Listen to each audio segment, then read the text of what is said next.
himself silent. You know anybody who'd want to kill him? His wife?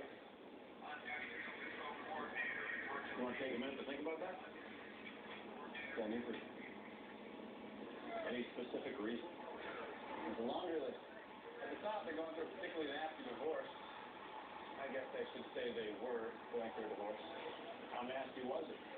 Mutual restraining orders, yelling and screaming, each one accusing the other of cheating. Any truth to that? I can't speak for Laura.